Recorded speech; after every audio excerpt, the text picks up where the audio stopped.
Gampang mana? Orang miskin sama orang kaya ngamal? Orang miskin. Terus kedua hebatnya orang miskin itu, kalau ngamal itu dramatis. Betul itu. Jadi makanya kenapa Nabi suka orang miskin. Loh, saya pernah ditanya, saya ini punya teman yang kaya raya. Dia biasa ngamal 1 miliar, 2 miliar. Dia nggak terima sama fatwa saya, Gus kenapa Anda masih muji orang miskin? Ngamalnya tuh banyak saya sekali ngamal bisa 1 miliar, setengah miliar. Tapi kata saya, ngamal kamu itu tidak dramatis, nggak seru kata saya. Terus dia tanya, kok bisa Gus? Dia orang kaya, paling ngamal 1 miliar untuk bangun masjid, 1 miliar, setengah miliar bangun pondok, setengah miliar. Tapi kalau orang miskin, misalnya tukang beca, orang miskin kan pasti kawannya orang miskin. Kan nggak mungkin orang miskin utang Abu Rizal Bakri, utang Yusuf Kala, kan nggak mungkin. Kenal saja ndak. Orang miskin kan utangnya sesama orang miskin. Itu pasti itu kan hukum sosial itu. Nah ternyata itu apa? Hari itu anaknya ndak makan, hari itu istrinya mau kelahiran. Utang sesama miskin, diutangi 50.000. Tapi uang ini dramatis. Kalau hari itu nggak makan mati. Artinya apa? Ada orang ngamal 1 miliar untuk bangunan, kadang aksesoris, yang satu ngutangi 50.000 tapi taruhannya nyawa.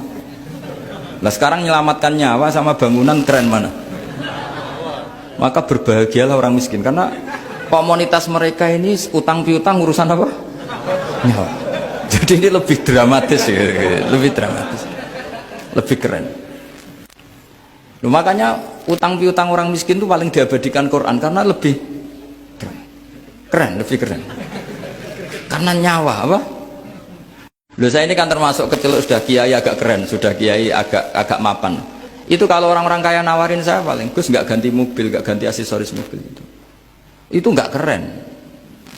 Al-Nadikan tetap ngamal pun nggak keren. Tapi kalau orang miskin, saya sering kan dengar cerita mereka orang itu ngeri. Kayak cerita yang diabadikan Quran itu, wa yu'thiruna ala anfusihim wa law kana bihim khassasah. Itu Nabi ngumumkan saya punya tamu tapi hari ini saya tidak bisa hormat tamu. Ada sahabat yang usul, saya ya Rasulullah.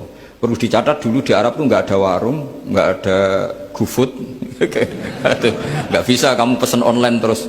Wah nanti delivery gitu nggak bisa.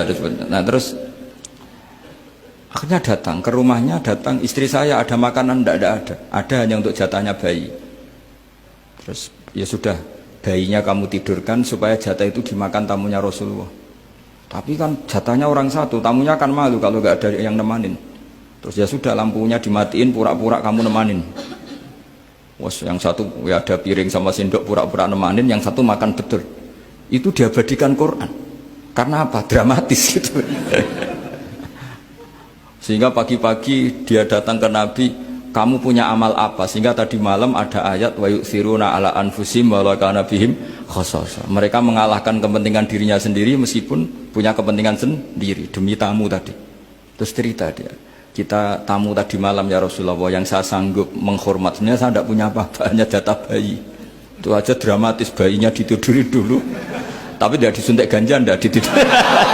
Ditidurin biasa nanti kan, ditidurin biasa. Terus suami saya pura-pura nemani, lampu dimatikan. Nah mungkin tamunya saking laparnya gak penting mikir itu, yang penting makan aja. Jadi maka sebetulnya orang-orang miskin itu tidak usah hiru, wah itu orang kaya bisa ngamal masjid 1 miliar, 2 miliar. Tetap ngamalnya ini sesuatu yang tidak mendesak. Tapi sesama orang miskin, kalau temannya minta tolong itu mesti dramatis. Istri mau kelahiran, kematian, kelaparan, pokoknya yang diselamatkan itu seru semua.